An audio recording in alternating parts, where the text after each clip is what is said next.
Welcome to the BMW R1200GS TE 2017 edition. This is the latest model that I picked up this morning. This replaced the 2016, and we've gone from white to black. One of the differences that you can see on the bike itself, I don't know if you know that the front of the bike is slightly changed. That haven't got the pointed beak anymore. We've got the slightly angled beak, so it curves in. Also noticed that the side panels at the front have changed slightly, so they've got the air intakes now have actually got a cover over the top. We've also got the beak has been extended a little bit because if I remember rightly, looking at the side panels, they used to extend a little bit further towards the front of the bike. Another thing that's changed is the engine has now gone from black to silver, as well as the gearbox and as well as the drive shaft on the rear hub. What has also changed is the frame is gone to silver at the front and black at the back.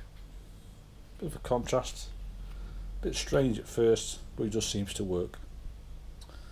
The other thing that has changed is that now it's got new emission regulations to comply with the EU, and it's got a new absolutely super duper gearbox that's really smooth. I'm very surprised with the gearbox. There's no clunkiness to it at all, and it works quite well. The other thing that it's got is we're now looking at keyless ignition, and if your key is near enough to the bike, all you need to do is press the center and you have ignition.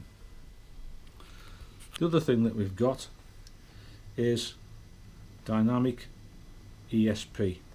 In other words, as far as I'm aware, is the suspension adjusts to the road conditions and the weight that's actually on the motorcycle and the way that it's been used. So before, you used to have soft, normal and hard suspension. You used to have the two helmets and the luggage. They have now disappeared, and that's replaced with the auto.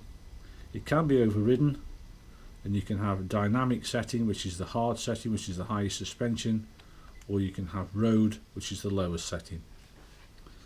We've still got the modes for road, dynamic, enduro and rain, so that hasn't changed.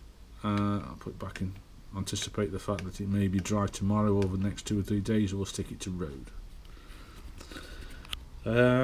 Other than that, no great big change. Sat nav is missing, but that's interchangeable, so you can take the sat nav 5, the nav 5 from your existing BM and just plug it in.